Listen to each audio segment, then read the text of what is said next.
আপোনালোকে job card কেনেকুৱাকৈ অনলাইনৰ পৰা ডাউনলোড কৰিব আপোনালোকে আপোনাৰ নিজৰ মোবাইলৰ পৰা। মই আজি এইটো ভিডিঅ'ত আপোনালোকক সম্পূৰ্ণ প্ৰচেছ দেখুৱাই দি আছোঁ। যদি আপোনালোকে এতিয়ালৈকে চৰকাৰী ঘৰটো লাভ কৰা নাই তেনেহ'লে আপোনালোকে আজিয়ে আপোনাৰ জব কাৰ্ডটো ডাউনলোড কৰক আৰু চেক কৰক যে আপোনালোকৰ জব কাৰ্ডটো আছে নে নাই। কেনেকুৱাকৈ আপোনালোকে চেক কৰিব আৰু ডাউনলোড কৰিব চাই লওক। এতিয়া আপোনালোকে ফাৰ্ষ্ট আপোনাৰ মোবাইলৰ যিকোনো এটা ব্ৰাউজাৰ অপেন কৰি ল'ব। আপোনালোকে ইয়াত লিখিব এনেকৈ জব কাৰ্ড লিখি চাৰ্চ কৰি দিব। তাৰপিছত আপোনালোকে ইয়াত চাব, ইয়াত কিন্তু বহুতো লিংক আহি যাব। এতিয়া আপোনালোকে অলপমান তলত আহি যাব। তলত অহাৰ পিছত এতিয়া আপোনালোকে ইয়াত চাব, ইয়াত যিটো 2 নম্বৰত লিংক দিয়া থাকিব। এতিয়া আপোনালোকে এইটো লিংকৰ ওপৰত ক্লিক কৰিব। মই কিন্তু আপোনাৰ সুবিধাৰ কাৰণে অপশ্যনৰ লিংকটো মোৰ ডিছক্ৰিপশ্যনত দি দিছোঁ। আপোনালোকে ডাইৰেক্ট ক্লিক কৰি ফাৰ্ষ্ট এইটো অপশ্যনত আহি যাব। অহাৰ পিছত ইয়াত চাব, তলত দিয়া থাকিব আপোনালোকৰ ডিষ্ট্ৰিক্টৰ নাম। এতিয়া আপোনালোকে ইয়াত চাই ল'ব যে ইয়াত আপোনালোকৰ ডিষ্ট্ৰিক্টৰ নাম কোনটো হয়।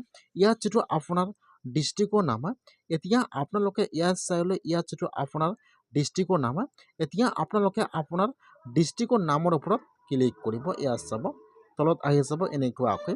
এতিয়া আপোনালোকে ইয়াত যিটো আপোনাৰ ডিষ্ট্ৰিক্টৰ নাম হয়, ডিষ্ট্ৰিক্টৰ নামৰ ওপৰত ক্লিক কৰিব। যেতিয়া আপোনালোকে ডিষ্ট্ৰিক্টৰ নামৰ ওপৰত ক্লিক কৰিব, এতিয়া কিন্তু আপোনাৰ ওচৰত এইটো পেজ অপেন হৈ যাব এনেকুৱাকৈ। এতিয়া ইয়াত আহি যাব আপোনালোকৰ ব্লকৰ নাম। এতিয়া আপোনালোকে ইয়াত চাই ল'ব যে ইয়াত আপোনাৰ ব্লকৰ নাম কোনটো হয়। ইয়াত যিটো আপোনাৰ ব্লকৰ নাম হয়, এতিয়া আপোনালোকে আপোনাৰ ব্লকৰ নামৰ ওপৰত ক্লিক কৰিব। তাৰপিছত ইয়াত আহি যাব আপোনালোকৰ গ্ৰাম পঞ্চায়তৰ নাম। এতিয়া আপোনালোকে ইয়াত চাই ল'ব যে ইয়াত আপোনাৰ পঞ্চায়তৰ নাম কোনটো হয়। ইয়াত যিটো আপোনাৰ পঞ্চায়তৰ নাম হয়, এতিয়া আপোনালোকে আপোনাৰ পঞ্চায়ত নামৰ ওপৰত ক্লিক কৰিব। এতিয়া কিন্তু আপোনাৰ ওচৰত এইটো পেজ অপেন হৈ যাব এনেকুৱাকৈ।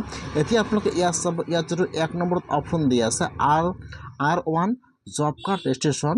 ইয়াত যিটো 3 নম্বৰ অপশ্যন দিয়া থাকিব জব কাৰ্ড এমপ্লয়মেণ্ট ৰেজিষ্টাৰ।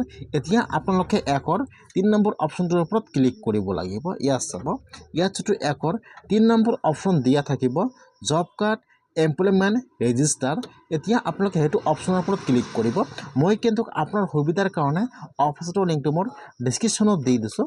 আপোনালোকে ডাইৰেক্ট ক্লিক কৰি এইটো অপশ্যনত আহিব পাৰিব। এতিয়া আপোনালোকে 3 নম্বৰ অপশ্যনৰ ওপৰত ক্লিক কৰিব। এতিয়া কিন্তু আপোনাৰ ওচৰত আপোনাৰ পঞ্চায়তৰ জব কাৰ্ডবোৰ ইয়াত অপেন হৈ যাব এনেকুৱাকৈ। এতিয়া ফাৰ্ষ্ট চাব, ইয়াত চিৰিয়েল নম্বৰ দিয়া আছে। 2 নম্বৰত আপোনালোকৰ জব কাৰ্ড নম্বৰ দিয়া আছে। 3 নম্বৰত ইয়াত চাব, ইয়াত আপোনাৰ ফুল নেম দিয়া আছে আৰু এইফালত চাব দিয়া আছে ষ্টেটাছ। এতিয়া আপোনালোকে লিষ্টটো অপেন কৰি চেক কৰি ল'ব যে আপোনালোকৰ লিষ্টত নামটো আহিছে নে অহা নাই। যদি আপোনালোকৰ লিষ্টত নাম থাকে তেনেহ'লে কিন্তু আপোনালোকৰ জব কাৰ্ড আছে, আপোনালোকে ইয়াৰ পৰা জব কাৰ্ডটো ডাউনলোড কৰিব পাৰিব। আৰু এইফালত চাব দিয়া আছে ষ্টেটাছ। এতিয়া আপোনালোকৰ জব কাৰ্ডটো এক্টিভ হৈ আছেনে ইয়াত এনেকুৱাকৈ শ্ব' কৰিব। এতিয়া আপোনালোকে লিষ্টটো অপেন কৰি চাই ল'ব যে আপোনালোকৰ লিষ্টত নামটো আহিছে নে অহা নাই। এতিয়া আপোনালোকে ইয়াত চাব, ইয়াত যিটো আপোনালোকৰ নাম আছে এইফালত আপোনালোকৰ জব কাৰ্ড নম্বৰ দিয়া আছে। এতিয়া আপোনালোকে ইয়াত আপোনালোকৰ নামটো চাই লৈ এতিয়া আপোনালোকে ইয়াত যিটো আপোনালোকৰ জব কাৰ্ড নম্বৰ দিয়া আছে, এতিয়া আপোনালোকে জব কাৰ্ড নম্বৰৰ ওপৰত ক্লিক কৰিব লাগিব। আপোনালোকে ইয়াত চাৰ্চৰ অপশ্যন দিয়া আছে, চাৰ্চত ক্লিক কৰি আপোনালোকে ইয়াত আপোনালোকৰ নামটো চাৰ্চ কৰিব পাৰিব। চাৰ্চ কৰি এতিয়া আপোনালোকে ইয়াত যিটো আপোনালোকৰ নাম হয়, এতিয়া আপোনালোকে আপোনাৰ নামৰ ওপৰত ক্লিক কৰিব। এতিয়া কিন্তু আপোনাৰ ওচৰত ইয়াত আপোনালোকৰ জব কাৰ্ডটো ইয়াত অপেন হৈ যাব এনেকুৱাকৈ। ইয়াত চাব, ক্লিক কৰি দেখুৱাই দি আছোঁ। এইটো হৈছে আপোনালোকৰ জব কাৰ্ড। ইয়াত আপোনাৰ ডিটেইলছ সম্পূৰ্ণ দিয়া আছে। এতিয়া আপোনালোকৰ জব কাৰ্ডত আপোনাৰ ফেমিলিৰ কিমানজন সদস্যৰ নাম আছে ইয়াত কিন্তু সকলো এনেকুৱাকৈ শ্ব' কৰিব। ইয়াত আপোনাৰ গাঁৱৰ নাম, পঞ্চায়তৰ নাম, ইয়াত ডিটেইলছ সম্পূৰ্ণ দিয়া আছে। আপোনাৰ জব কাৰ্ডৰ লগত আপোনাৰ কোনটো একাউণ্ট লিংক কৰা আছে ইয়াত কিন্তু একাউণ্টৰ নামটো আহি যাব এনেকুৱাকৈ। যদি আপোনালোকে জব কাৰ্ড বনাইছে অথবা আপোনাৰ জব কাৰ্ডটো আছে নে নাই, আপোনালোকে এনেকুৱাকৈ আপোনাৰ জব কাৰ্ডটো চেক কৰক। যদি আপোনালোকৰ জব কাৰ্ড নাই, কেনেকুৱাকৈ আপোনালোকে জব কাৰ্ডটো বনাব লাগিব মই আপোনালোকক সেইটো দেখুৱাই দিম নেক্সট ভিডিঅ'ত।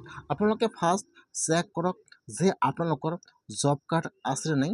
যদি আছে আপোনালোকে এইটো পেজ ডাউনলোড কৰি প্ৰিণ্ট কৰি ৰাখি দিব। এইটো হৈছে আপোনালোকৰ জব কাৰ্ড।